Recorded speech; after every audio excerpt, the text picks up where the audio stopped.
अब सोचो, माता मंदोदरी ऐसे बाले पहना करती थी जिसकी चमक पूरी लंका में जाया करती थी। हाँ, तब क्या हुआ, राम जी एक बाण मारते हैं, कुंडल गिर गए, रावण का मुकुट गिर गया। रावण घबराया, कौन है? खबर लगी राम जी आ गए। अब तो राम जी पार हो गए और रावण देखो फिर भी निश्चिंत है। कुछ भी कहो आप, पर मानना पड़ेगा कि रावण बहुत बड़ा भक्त था। भक्त ना होता तो राम जी जिनके दर्शन करने को लोग तरसते हैं, वो उनसे लड़ने को खड़ा है। भक्तों को जब हजारों साल तपस्या करते हैं तब दर्शन का मौका मिलता है। उसने कितना पुण्य किया होगा जिसने राम से लड़ने का सौभाग्य पाया, है ना? कितना पुण्य हुआ हो। रावण अब यहां राम जी के पांव हनुमान जी दबा रहे हैं, लक्ष्मण जी दबा रहे हैं। राम जी ने कहा, भाई ये चांद को देखना जरा, ये चांद में काला सा धब्बा क्या है? तो सबने अपने अपने ढंग से उत्तर दिया, चांद में काला। आपने भी बचपन में चांद को देखा, अभी भी देखा, पर बचपन में काफी ख्याल आता था ये चांद कहाँ। हमारे गांव में एक बूढ़ी माँ रहा करती थी, हम बच्चे थे तो उनके पास जाया करते थे। अम्मा से पूछा, मैया ये चांद, छोटे थे हम और हमारे संग और भी बच्चे थे, तो हमने पूछा, मैया ये चांद, ये ऊपर क्या है ये? तो वो कथा सुनाती थी, बेटा ये चांद बादल पहले बिल्कुल नीचे रहा करते थे। तो एक मैया झाड़ू लगा रही थी, तो झाड़ू लगाकर खड़ी हो तो उसके सिर पे चांद लग जाए, तो उसको गुस्सा आया और उसने एक झाड़ू मारी चांद पर, तो बादल पूरा ऊपर भी चला गया और झाड़ू का निशान, वो दाग चांद का वही दाग है, ऐसा कह के बहला दिया करती थी। राम जी ने भी पूछा सुग्रीव से, कहो भैया ये क्या है? तो सुग्रीव ने अपने ढंग से उत्तर दिया, नाथ जैसे मेरे भाई की छाया मेरी पत्नी पर पड़ गई थी, जैसे मेरे भाई की छाया मेरे राज्य पर पड़ गई थी, उसी प्रकार पृथ्वी की छाया पड़ रही है इस पर। चलिए, हनुमान जी का उत्तर बड़ा, हनुमान जी से पूछा ये चांद में दाग क्या है?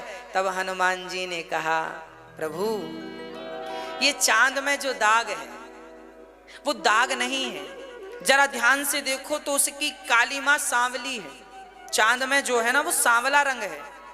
तो कहा हनुमान जी ने कि प्रभु चांद के दिल में आप बैठे हैं, वो दाग नहीं, आप हैं, आप सांवले हैं ना। चांद आपका चिंतन करता है तो आप बस गए हैं उसके दिल में, तो वो छवि देखिए, हनुमान जी से सीखो। हनुमान जी चांद में भी राम का दर्शन करते हैं। कहने का अर्थ ये है कि भगवान का प्रेम से इतना भजन करो कि जहां देखो वहां बस राम ही नजर आए, वहां भगवान ही न, हम जिसे देखना चाहते हैं वो नजर आए, वो नजर आना चाहिए। बस यही है भक्ति, यही है भक्तों के लक्षण। हम बिहारी जी को देखना चाहते हैं तो आपकी आंखों में काली पुतली है, वो बिहारी जी,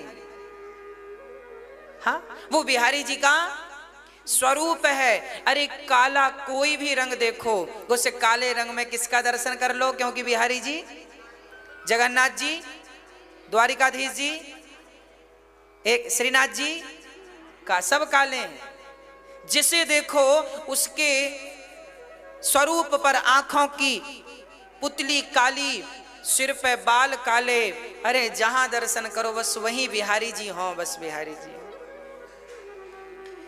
अब राम जी ने कहा एक मौका और रावण को देना चाहिए सुधरने का। तो हनुमान जी तो गए हैं, अब कौन जाए समझाने? अंगद जी गए, अंगद जी गए, अंगद जी बड़े चतुर हैं। अंगद जी गए रावण के यहाँ गए, अपना गदा बाहर कर दिया, हनुमान जी गए। रावण ऊपर बैठा है, सेना सजी है और अंगद जी खड़े हैं, बात कर रहे हैं। रावण बोला, बंदर कौन है? अंगद को लगा बैठने, इसको अतिथि सत्कार करना नहीं आता। अच्छा, रावण जो था ना, विद्वान भले था, पर वो कोई विद्वान तो था, विद्या तो थी, पर विद्या का कोई प्रयोग नहीं था जीवन में, है ना, वर्तमान में कोई प्रयोग करना वो नहीं जानता था, अतिथि सम्मान नहीं करता था। तब अंगद जी पूंछ की लंबी सी आसन बनाए और अंगद जी अपनी पूंछ की सिंहासन पर रावण से ऊपर बैठे। रावण यूं देखता। रावण कहा, बंदर कौन है? हनुमान अंगद जी बोले, जानता नहीं है, हम राम जी की दास हैं, सेवक हैं। अच्छा, तेरे बाप का नाम क्या है? भूल गए? जिसकी कांख में 6 महीने दबे रहे उसी के बेटे हैं हम। अच्छा, रावण फिर लज्जित हुआ, हे भगवान, जो आता मुझे कांख के नीचे दबाता है।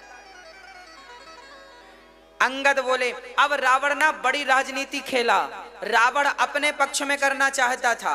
अंगद को सुनो, ये तो राम वही राम है ना जिसने तुम्हारे बाप को मार दिया। कैसा बेटा है जिसने बाप को मारा, उसी का हाथ पकड़ा, मेरी सेना में आ, मैं तुझे राजा बनाऊंगा। अंगद जी बोले, थोड़ा ठहरो ठहरो ठहरो, अभी तुम्हारा राज्य खाली होगा ना तो हमारे राम जी किसी किसी को तुम्हारी सिंहासन पर बिठाएंगे, थोड़े दिन की मेहमान हो। अब रावण बोला, बंदर बहुत बातें करता है, ये बता तेरे राम में बल कितना है? अंगद जी बोले, हमारे राम का बल तो छोड़ दो, हमारे राम का एक दास आया था कुछ दिन पहले, याद है कि भूल गए? पूरी लंका में सबकी नाक दम करके रखा था, एक ने तहलका मचा दिया और सारे आ जाएंगे तो क्या करोगे पता है? रावण घबराया। रावण ने कहा, सुनो, ये सब बंदर भालू तो हमारे भोजन है, पका पका के खा जाएंगे। तो अंगद जी बोले, क्यों, तब पेट खराब था क्या जब हनुमान जी आए थे? क्यों नहीं पका के खा लिए? पेट खाते हो बंदर? हाँ, एक बंदर आया तो ये अब हम दूसरे आए। अंगद जी ने कहा, मेरा पांव रखा है, जमा दिया पांव, कह दिया यदि तुम में बल है, तुम्हारी यहां कोई सेना में बलशाली है तो आए मेरा पांव हटाए। यदि पांव रत्ती भर हिल गया तो राम जी हार जाएंगे। देखिए, अंगद जी कह रहे हैं कि मेरा पांव, अच्छा किसी ने सचमुच हिला दिया होता तो क्या राम जी हार जाते? याद रखना, जब भक्त अंगद जी कह रहे हैं कि मेरा पांव जमा है, अंगद जी अपने बल से नहीं कह रहे हैं, अंगद जी भगवान से कह रहे हैं, हे प्रभु मैं अपना पांव जमा रहा हूं, पर इस पांव की रक्षा आप करिएगा, क्योंकि मैंने वचन भी आपके बल से ही कहा है, मैंने अपने बल से नहीं कहा। जीवन में यह शिक्षा है कि कोई बात कहो तो अपने बल से नहीं, भगवान के बल से कहो। मैं नहीं हूं, कुछ जो है मेरे राम जी करेंगे तो वही करेंगे।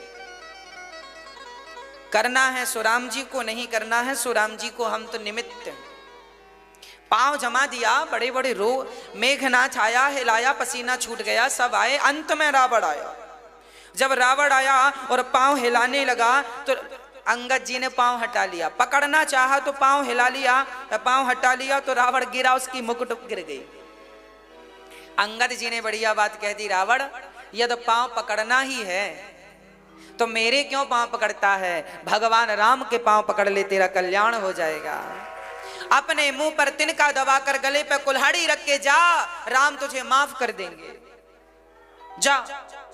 रावण की मुकुट उठाकर अंगद जी ने फेंक दी, राम जी के चरणों में गिरी। राम जी ने विभीषण से कहा, ये क्या है? बोले, ये रावण की मुकुट है। छलांग लगा के अंगद जी आए, राम जी को सूचना दी, प्रभु वो मानने वाला नहीं, मूर्ख हृदय न चेत, जो गुरु मिलहि विरंची सम। कितना भी ज्ञान दे दो मूर्ख की समझ में नहीं आता।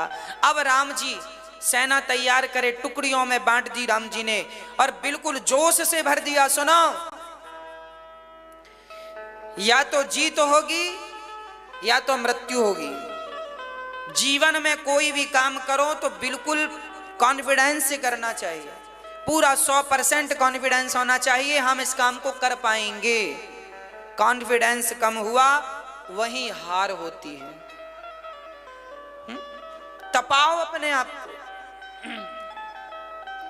मैं कहीं सुन रहा था कि तलवार, जिस तलवार से युद्ध लड़ा जाता है उस तलवार को पहले लोहार की भट्टी से गुजरना पड़ता है, उस लोहार की भट्टी में उस तलवार को तपना पड़ता है। जो तलवार जितना तपती है, जितना पिटती है, उतना ही वो युद्ध क्षेत्र में अपना पराक्रम दिखाती है, छूने से गला काट देती है। तलवार तपे ना तो टूट जाती है। बस जीवन में जो जितना तप गया तप गया तप गया, बस वही श्रेष्ठ है, वही महान है। राम जी ने तपाया अपनी सेना को। मत देखिए क्या नीतियां हैं, कोई सीखे तो क्या क्या सीख सकता है। रावण जैसे दिग्गज को आज पछाड़ने के लिए राम बंदर भालुओं की सेना लेकर चल रहे हैं। जीवन में कभी अपने आप को कमजोर मत समझना, बस ये राम जी सिखा रहे हैं। जीवन में कभी अपने आप को कमजोर नहीं समझना। मैं छोटा नहीं हूं, मैं कमजोर नहीं हूं, मैं बहुत कुछ कर सकता हूं। अरे मैं चंद्रमा और सूर्य और मंगल तक जाने की ताकत रखता हूं। मंगल और चांद तक तो लोग चले गए, सूर्य तक भी कोई जाना चाहे तो अपने बल से हनुमान जी चले गए थे। Nothing is impossible, everything is possible. असंभव क्या है?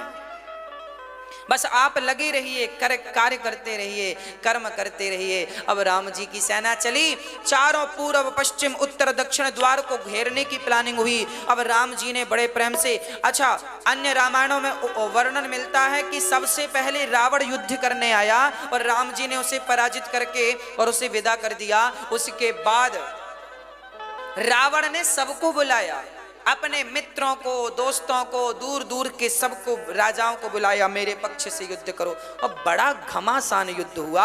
राम जी की सेना ने दक्षिण द्वार तोड़ करके सेना में अंदर प्रवेश किया और रावण की सेना से युद्ध हुआ और जो बड़े प्रेम से युद्ध हुआ।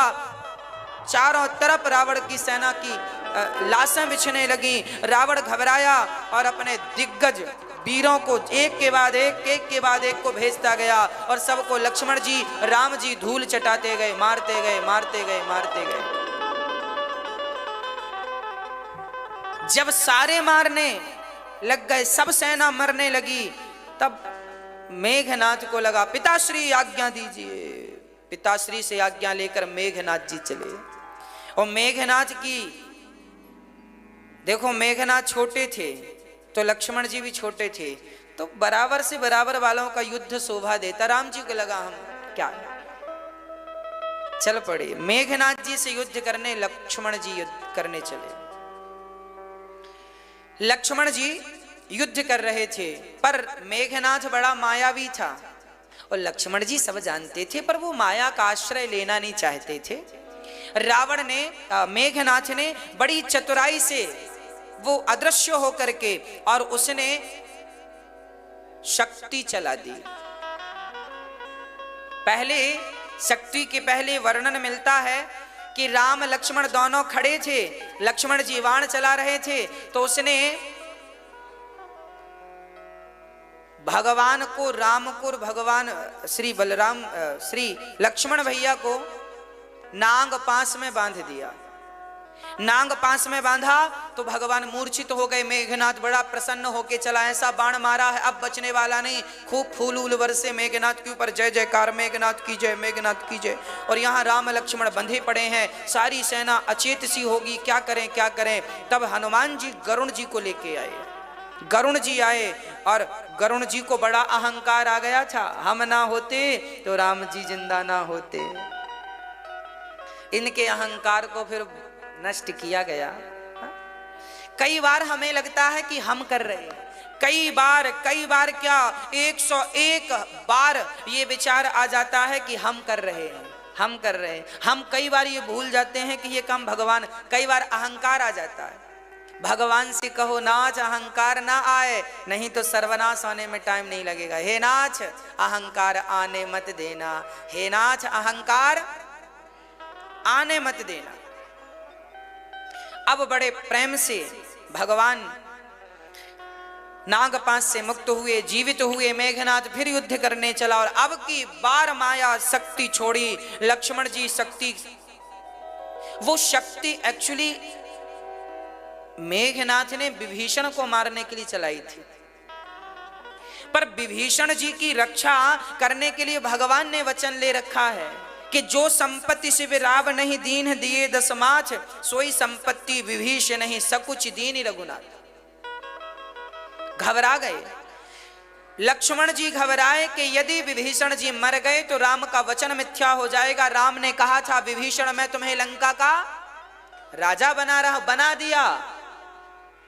अब यदि मेघनाथ ने मार दिया होता विभीषण जी को, तो विभीषण जी राम का वचन मिथ्या ना हो, इसलिए उस शक्ति के सामने लक्ष्मण भैया आ गए और वो शक्ति लक्ष्मण जी की छाती पर लगी। हा लक्ष्मण कह के राम जी रोने लगे। खबर मिली मेघनाथ ने उठाना चाहा लक्ष्मण को, पर वो पृथ्वी धारण करने वाले शेषावतार हैं, कैसे हिलते। हनुमान जी ने उठाकर राम की गोद में, हा लक्ष्मण भैया, राम जी रोए हैं, हा लक्ष्मण मैं कैसे मुंह दिखाऊंगा, अब मैं किसके लिए अयोध्या लौट कर जाऊंगा। मेरी माँ कौशल्या पूछेगी। जब राम जी वनवास आने लगे हैं ना, तो कौशल्या जी ने कहा था राम लक्ष्मण को लेकर जा रहा है, जैसा ले जा रहा है वैसा ही लेकर आना, यदि कुछ हुआ वापस तुम भी मत आना, ये कौशल्या जी ने कहा था। हा? अब राम जी रोए, मैं क्या मुंह दिखाऊंगा अपनी माँ को, हा लक्ष्मण मुझे छोड़कर चले गए। अब चिंता होने लगी, क्या करें क्या करें क्या करें। तब हनुमान जी को कहा कोई वैद्य मिल जाए तो काम बने। विभीषण जी ने कहा लंका में वैद्य है पर वो इलाज करेगा नहीं। हनुमान जी बोले पहले लाएं, तो वैद्य जी को लेने गए। सुखैण वैद्य से कहा चलोगे, ना ना मैं ना चलूंगा। हनुमान जी उसका पूरा घर उठा के ले आए। अच्छा घर उठा के क्यों ले आए, यदि वैद्य को लाते तो वो बहाना कर सकता था हम तो दवाई लाना भूल गए। हनुमान जी बोले सुनो सब ही ले, घर ही ले चलो, तो दवाई की झंझट घर में ही होगी। दवाई पूरे डॉक्टर घर समेत उठा के ले आए हनुमान जी। देखिए हनुमान जी कितना विशाल सोचते हैं। आपसे हम कहें ये कर लो तो आप उतना ही करते हैं, जबकि इर्द गिर्द और बड़ी सोच रखी कितना अच्छा आप कर सकते हैं उस काम को। हनुमान जी हर काम को कितना बढ़िया करते हैं। वैद्य जी को बुलाए, वैद्य का घर सहित लेके आए, घर भी ले आए। वैद्य जी से कहा चलो इलाज करो। वैद्य जी बोले हम राक्षसों के हैं। तब भगवान राम ने कहा भैया वैद्य का कोई ये नहीं होता कि मैं इसका डॉक्टर हूं, इसका अरे डॉक्टर तो सबके लिए भगवान होता है, डॉक्टर के लिए कोई दुश्मन नहीं होता। ये डॉक्टर भगवान तुल्य होता। आप इलाज करिए इनका। बड़ी नीतियों की बात कही। हाँ तब कहीं जाकर उन्होंने इलाज किया। नाड़ी पकड़ी, बोले सवेरे प्राण निकल जाएंगे, रात भर के प्राण। ये संजीवनी बूटी मिल गई तो काम बनेगा। अब संजीवनी बूटी लाए कौन, यहां से हिमालय जाए कौन। हनुमान जी ने कहा आपका दास है। हनुमान जी जो छलांग लगा के गए। रावण को पता चल गई, कालनेमी को भेज दिया। पहले ही रावण की कितनी माया थी। हनुमान जी जैसे व्यक्ति कितनी तेजी से गए, पर उसके पहले रावण की माया पहुंच गई। कालनेमी बैठ गया और राम राम बोलने लगा। वहां पर हनुमान जी ने देखा हिमालय में बाबा जी राम राम बोल रहे हैं। कालनेमी बाबा जी बन के बैठा था। आओ हनुमान आओ, संजीवनी लेने जा रहे हो। अरे आपको कैसे पता। हनुमान जी बड़े इंप्रेस हो गए, वाह इनको सब पता। हाँ हमें सब पता है। लक्ष्मण को मेघनाथ ने शक्ति मारी है और हाँ हाँ हाँ, अरे आप तो त्रिकालज्ञ हैं, सब जानते हैं। ऐसे ही होता।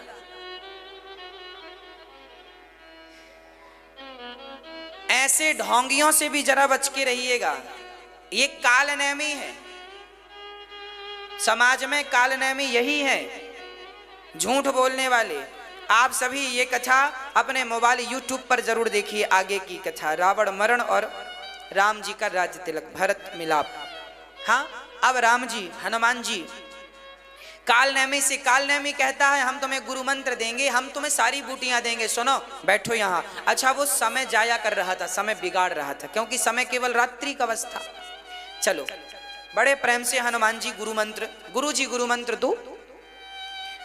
हाँ हाँ पहले नहाओ। हनुमान जी नहाने चले गए। जब नहाने गए तो वहां एक मगरी ने पांव पकड़ लिया, मादा। हनुमान जी ने उसका मुंह फाड़ा, एक कन्या बनी, बोले महाराज ये कपटी है, मुझे श्राप से मगर बनना पड़ा था, पर आपके हाथों मेरी मुक्ति लिखी थी और आपने मुक्त किया। अब हनुमान जी बोले कालनेमी है। कालनेमी बोला नहा के आ गए? हाँ हाँ स्नान कर लिया। तो चलो बैठो गुरु मंत्र लो। हनुमान जी बोले पहले गुरु दक्षिणा तो ले लो। अरे पहले गुरु मंत्र लोगे तब तो दक्षिणा दोगे ना? ना हम उल्टा करते, पहले दक्षिणा देंगे। हनुमान जी ने निकाली दाढ़ी वाड़ी सब और उठा के पटक दिया कालनेमी को। कालनेमी का गोविंदाय नमो नमः। अब हनुमान जी आगे गए। अब संजीवनी बूटी देखें, सारे गुरु जी ने पहचान बताई, वो चमकती होगी, उनके पत्तों से ये पहचान है। अब हनुमान जी ने देखा कि ये भी चमक रही है, ये भी, कहीं मैंने ये तोड़कर दिया और कहीं कह दिए कि ये नहीं है। तब फिर हनुमान जी ने यहां फिर वही वैद्य जी वाला दिमाग लगाया। पूरा पहाड़ नीचे से निकाला और सारी संजीवनियां वहां पहाड़ पर्वत राज से आज्ञा ली कि राम की सेवा में बूटियां जा रही हैं, ठीक ठीक से रहें ये। हाँ अच्छा वो पहाड़ हनुमान जी ने वापस लाके भी रखा था, याद रखिएगा, वो लंका में नहीं रहा। वो हनुमान जी जब गए, चलो पर्वत लेकर चले तो अयोध्या से राम जी गुजरे, हनुमान जी गुजरे। भरत जी ने देखा कि कोई बंदर जा रहा है। सेना ने कहा, एक बाण मारा, राम राम कहते हुए हनुमान जी तो नीचे गिर गए। उस पहाड़ को हनुमान जी के पिता पवन देव ने संभाल के रखा, हवा ने वो आकाश में ही रहा। हनुमान जी नीचे गिरे। भरत जी ने कहा आप कौन है? अच्छा अयोध्या में हनुमान जी नीचे गिरे, इसका क्या अर्थ है? मानो भाव यह है कि हे हनुमान जी, आप कहीं से भी ऊपर ऊपर से गुजरे तो चलें, पर अयोध्या में तो नीचे आए। अयोध्या में ऊपर से मत जाइए, नीचे आइए। क्यों? क्योंकि ये वही अयोध्या है जिसने भगवान को ऊपर से नीचे खींच लिया। तो आप तो भगवान के भक्त हैं, जब वो इस धरती पर नीचे आए तो आप भी तो नीचे आओ। हनुमान जी नीचे आए। भरत जी ने पूछा आप कौन है? पूरी कथा सुना दी। अब तो हनुमान जी को देखकर गले लगाकर भरत जी रोए, यादें ताजा हो गईं। मेरे राम जी पर इतना संकट, लक्ष्मण जी मरे पड़े हैं, सीता जी का हरण हो गया है। लक्ष्मण जी भारत जी बोले एक बाण चलाऊंगा रावण मर जाएगा। भारत जी वहीं से बाण चलाते तो रावण मर जाता। हनुमान जी ने रोक दिया, प्रभु इतना सब किया है, थोड़ा सा सब्र रखिए और विश्वास करिए। अब भारत जी देख रहे हैं कि हनुमान जी लेट हो रहे हैं, सूर्य उदय का टाइम है और ये संजीवनी गई नहीं। तब भरत जी ने कहा मेरे बाण पर बैठ जाओ। भरत जी को देखकर हनुमान जी को लगा ये दुबले पतले, ये मुझे अपने बाण पर बिठाएंगे। अच्छा हनुमान जी को भी ना थोड़ा सा आ गया था अहंकार कि देखो मैंने पहाड़ उठा लिया, ये हूँ वो हूँ। और भरत जी को हनुमान जी बड़े हल्के में ले रहे थे, क्योंकि हनुमान जी की भरत जी से कोई भेंट नहीं हुई थी ना, हल्के में ले रहे थे। और भरत जी तो प्रबल भक्त हैं, भक्त श्रोमणी श्री भरत जी। अपने बाण पर बिठाया। हनुमान जी को जितनी वेग से हनुमान जी पहुंचते उससे कई गुना तेजी से बाण ने पहुंचा दिया और हनुमान जी रखे। वैद्यराज ने बूटी निकाली और उसका रस निकालकर जो लक्ष्मण जी के मुख पे डाला, चेतना आ गई, जय जयकार होने लगी। राजा रामचंद्र भगवान की चेतना आ गई। श्री लक्ष्मण जी उठकर बैठ गए और जब लक्ष्मण जी उठे, जय जयकार। दूसरा दिन हुआ, फिर मेघनाथ को खबर लगी जिंदा हो गया। अब की बार मेघनाथ गया युद्ध करने, पिताश्री अब मार कर आऊंगा। और मेघनाथ उस समय यज्ञ करके गया था, यज्ञ कर रहा था। वो यज्ञ पूरा हो जाता तो वो अमरता ही नहीं। तब उस यज्ञ को विध्वंस करने के लिए हनुमान जी लक्ष्मण जी गए, यज्ञ को विध्वंस किया। और मेघनाथ ने अब की बार सारी ताकत, नारायणास्त्र, ब्रह्मास्त्र, सुदर्शनास्त्र सब चलाए, पर सब लक्ष्मण जी को प्रणाम करके जा रहे थे। मेघनाथ गया दौड़ा दौड़ा, पिताश्री पिताश्री। पिता ने कहा क्या हुआ? अरे बोले वो लक्ष्मण भगवान है, मैंने ब्रह्मास्त्र चलाया प्रणाम करके आ गया, सुदर्शनास्त्र चलाया, ये चलाए वो चलाए, इनका कोई तोड़ नहीं था, ये भगवान है जिनको ये अस्त्र भी प्रणाम कर रहे हैं। अच्छा मेघनाथ देखो समझ गया और वही रावण को समझाना चाहे, पर रावण बोला अच्छा तुम्हें अब मौत से भय लगने लगा है, जो चूड़ियां पहन के घर बैठो तुम्हारा बाप जाएगा। मेघनाथ को बड़ा बुरा लगा। पिताश्री आपके चरणों की सौगंध खाकर कहता हूं मुझे मृत्यु से भय नहीं लगता, पर मैं ये जरूर कहना चाहूंगा कि जिस नारी को आपने हरण किया है वो साधारण नारी नहीं, परमात्मा परब्रह्म राम बनकर आए हैं जिनकी नारी का आपने हरण किया है। मैं जा रहा हूं। प्रणाम करके लक्ष्मण मेघनाथ चला गया। सच्चा पिता भक्त मेघनाथ जी थे, पिता भक्त थे मेघनाथ जी, पितृ भक्त, पिता की आज्ञा। अच्छा रावण भी सब जानता था, पर रावण को लगा मेघनाथ यदि कह रहा है भगवान मैंने मान लिया और मैं शरण में चला गया तो हम बच जाएंगे, पर बचने से फायदा क्या, राम के हाथों मरेंगे तो गति होगी, बचने से ये मेघनाथ मर जाएगा लक्ष्मण के हाथ से तो सदगति हो जाएगी। रावण जानता था, रावण भी सच्चा बाप था, वो अपने बच्चों की अधोगति नहीं चाहता था, वो नहीं चाहता था कि मेरे बच्चे नरक जाएं, राम के हाथों मरेंगे तो सबके सब स्वर्ग जाएंगे। जबरदस्ती पत्थर रख के कलेजे में मेघनाथ को भेज दिया। चला इंद्रजित चला, और जब चला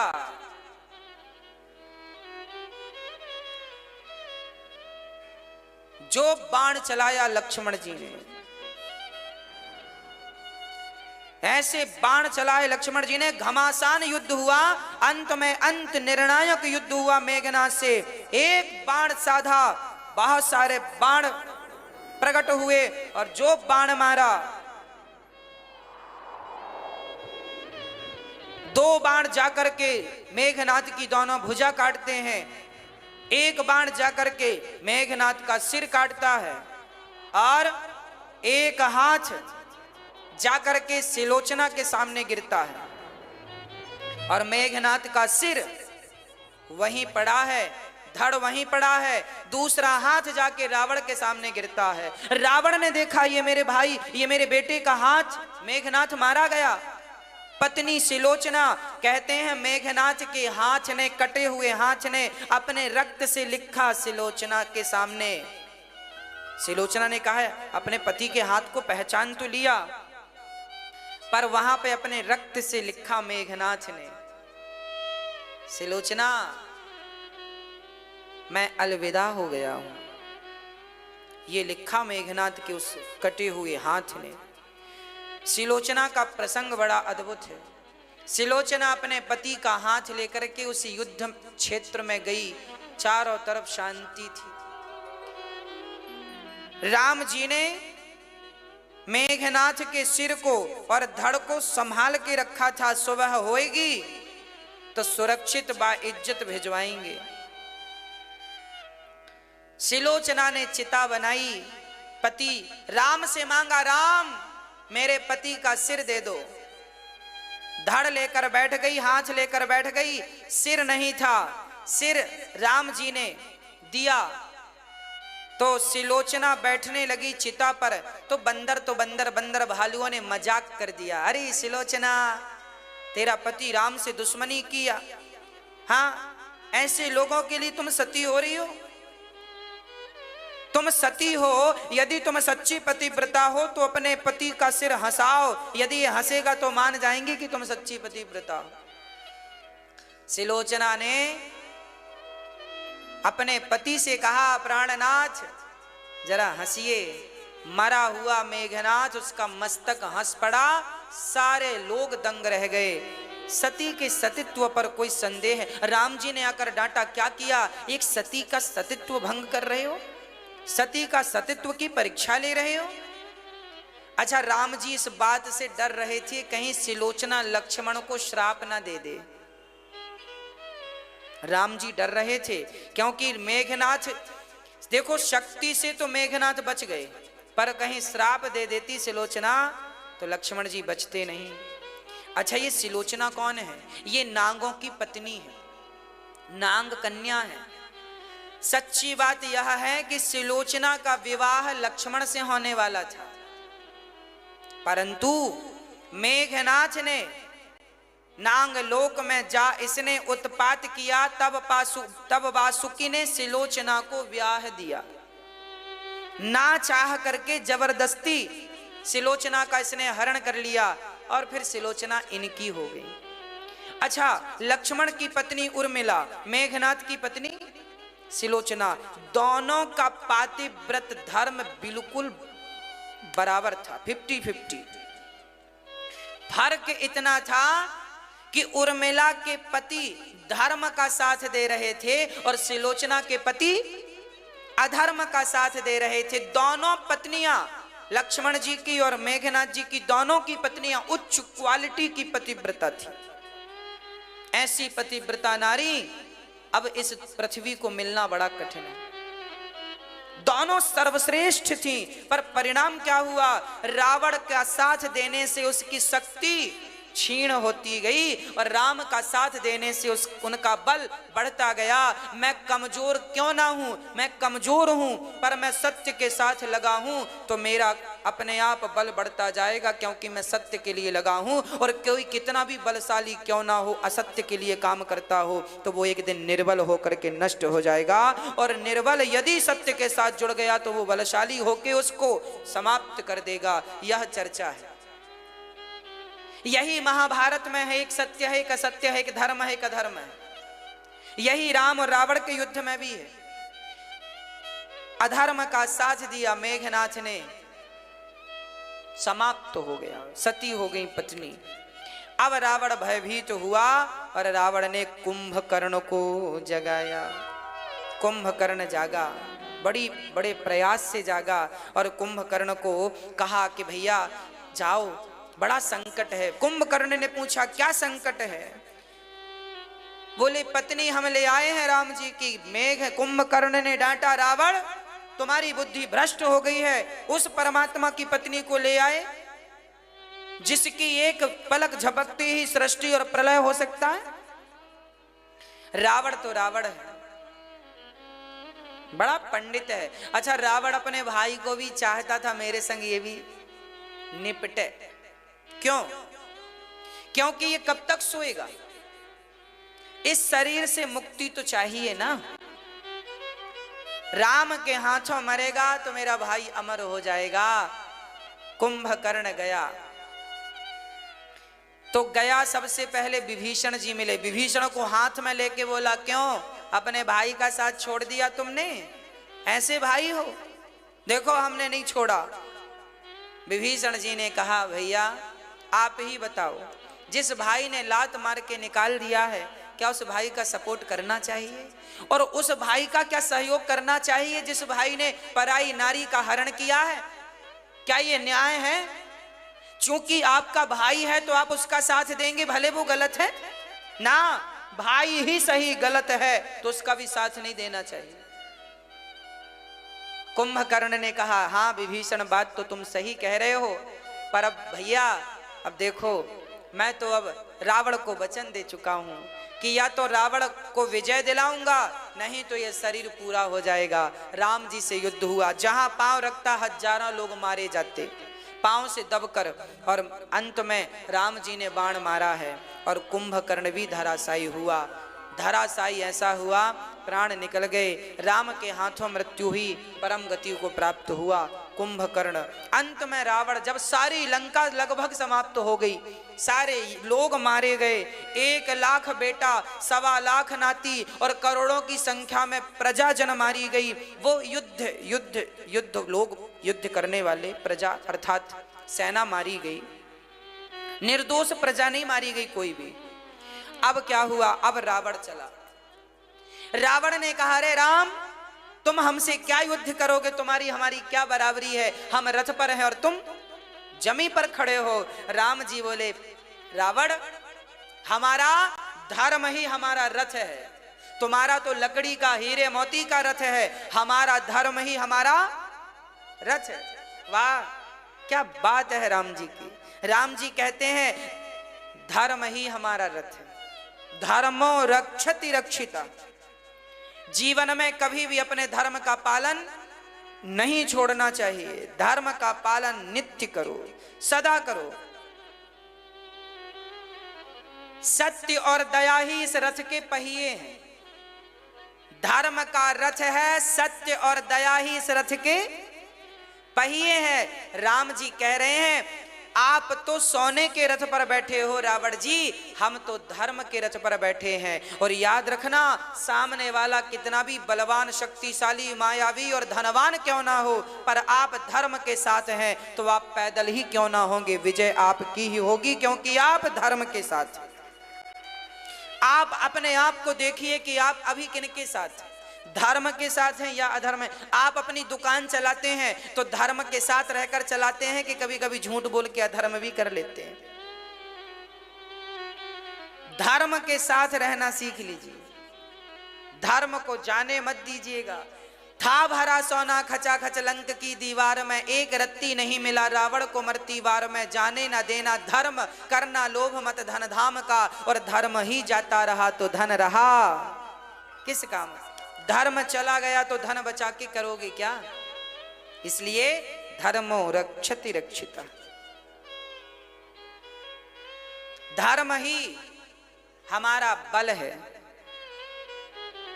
राम जी ने रावण से युद्ध किया, भयंकर युद्ध हुआ। कभी रावण राम जी के ऊपर बाण चलाए तो कभी राम जी रावण के ऊपर बाण चलाए। माया ने माया अपनाई। अंत में राम जी ने जब बाण कितने मारे रावण मरा नहीं, तब तब तब विभीषण जी ने कहा, यह नाभि में अमृत भरा है।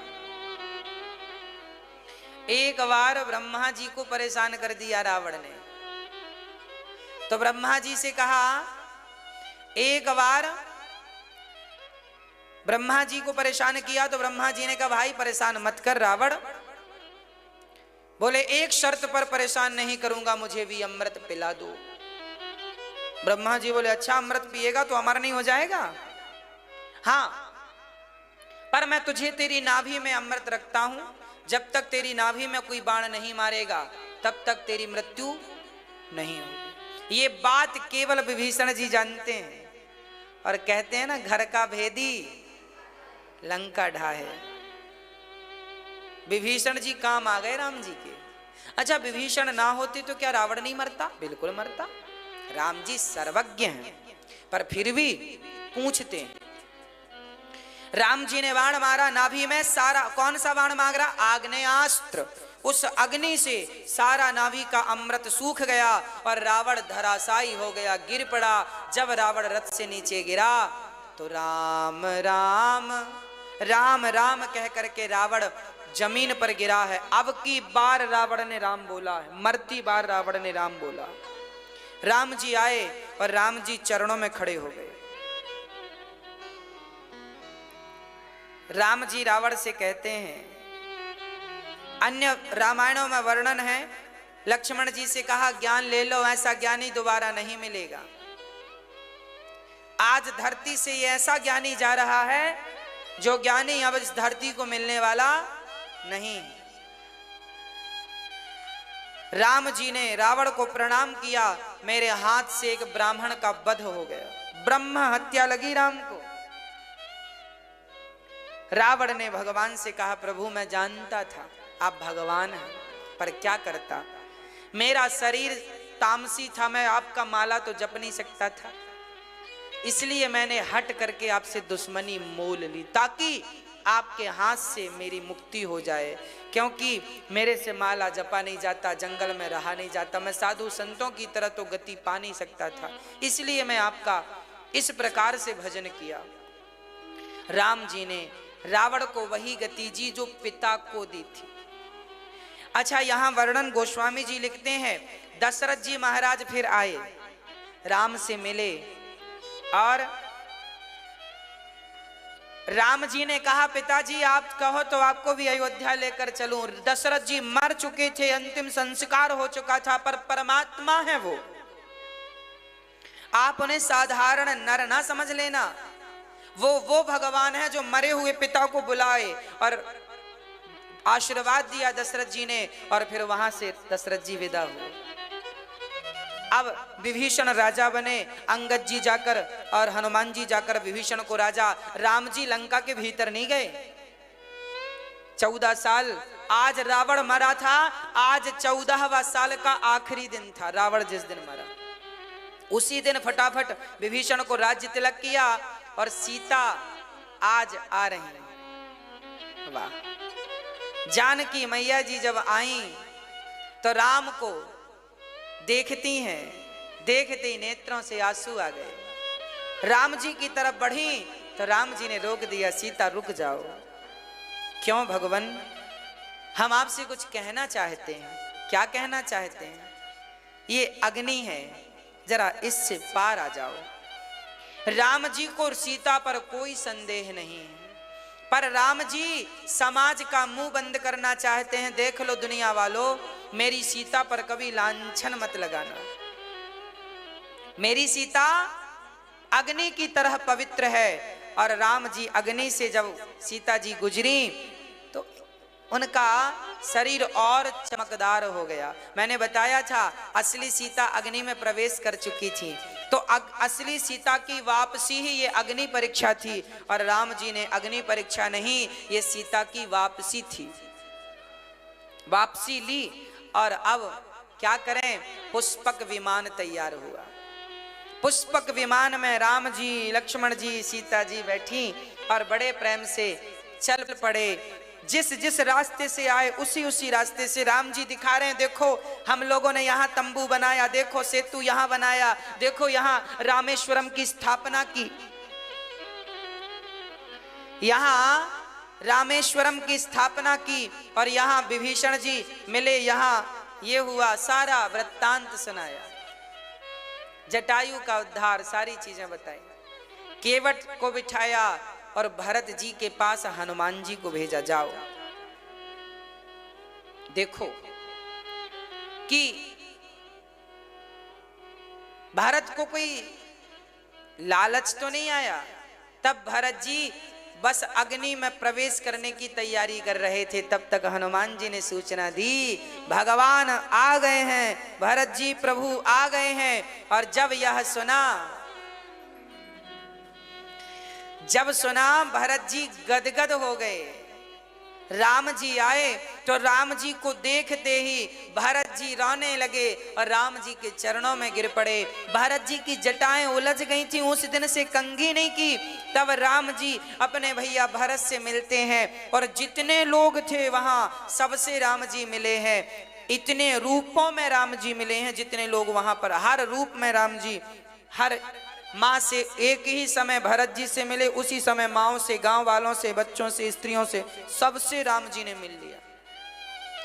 राम जी भरत जी को गोद में बिठाकर बाल सुलझाते हैं और भरत जी को हृदय से लगाते हैं। धन्य है। भरत को देखकर विभीषण जी रोए हैं, सुग्रीव जी रोए हैं। एक भाई ये है और एक भाई हम हैं, अपने भाइयों को मरवा के आ रहे हैं, और एक ये भाई है जो भाई के लिए सूख गया। राम जी अपने हृदय से लगाए हैं। अब 7 समुद्रों का जल मंगाया गया।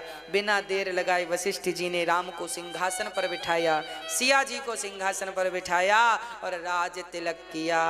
प्रथम तिलक वशिष्ठ मुनि कीन्हा, वशिष्ठ जी ने प्रथम तिलक किया। राम जी राजा बने, अभिषेक किया। सिया जी रानी बनी। तुलसीदास जी ने लवकुश कांड नहीं लिखा, जबकि वाल्मीकि जी ने लिखा है। तुलसीदास जी एक बार देख चुके हैं कि राम सीता के बिना कैसे रहते हैं, अब दोबारा सीता का बिछोह देख नहीं पाते, इसलिए उन्होंने लिखा नहीं। अब सब सेवा में हैं। राम जी राजा बने हैं, सिया जी रानी बनी हैं। बोलिए सियावर रामचंद्र की, राजा रामचंद्र भगवान की। राम जी राजा बने, सिया जी रानी बनी। आइए ठाकुर जी का राज तिलक पावन सा दर्शन, तिलक का दर्शन, राज तिलक का दर्शन पावन सा करते हैं और बड़े भाव से